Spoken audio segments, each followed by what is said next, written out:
الله الرحمن الرحيم وَإِذْ يَمْكُرُ بِكَ الَّذِينَ كَفَرُوا لِيُثْبِتُوكَ أَوْ يَقْتُلُوكَ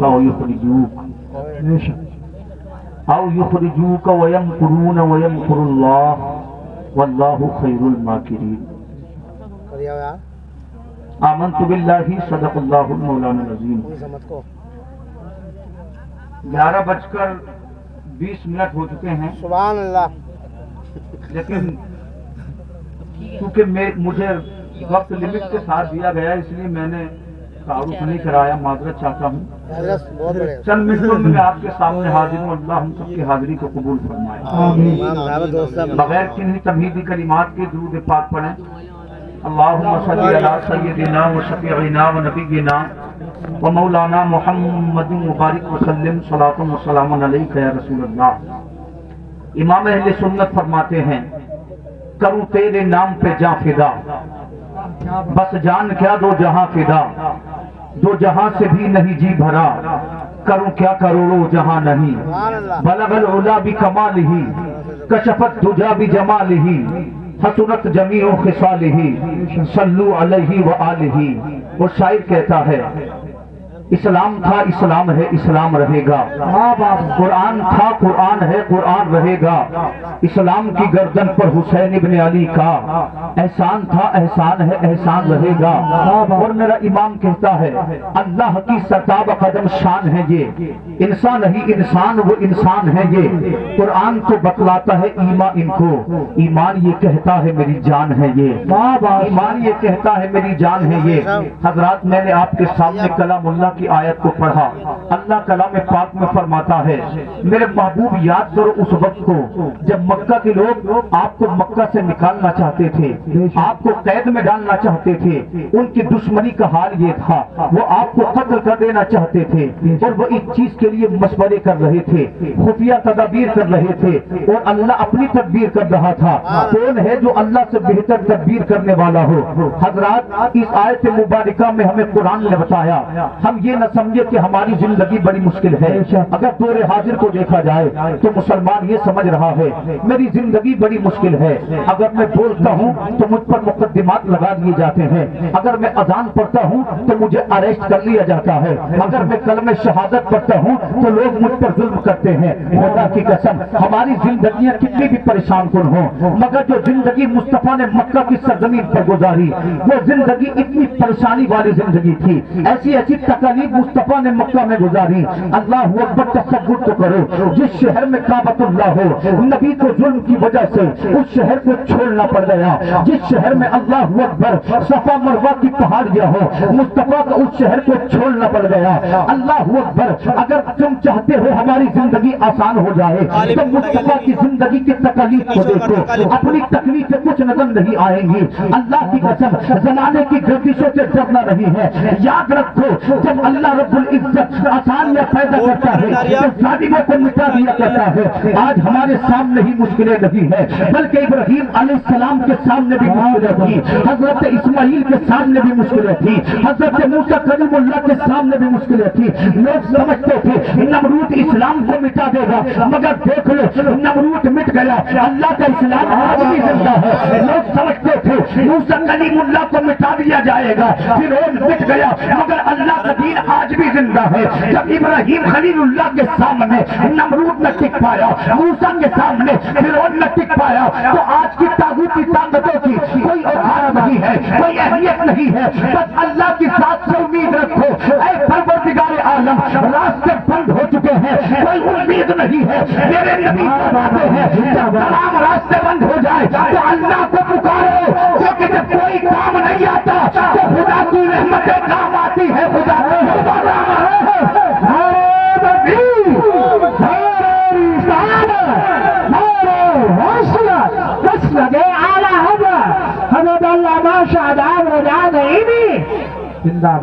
اب چونکہ مجھے مختصر الفاظ میں اپنی گفتگو کو مکمل کرنا ہے تو آپ سے گزارش ہے ادھر ادھر نہ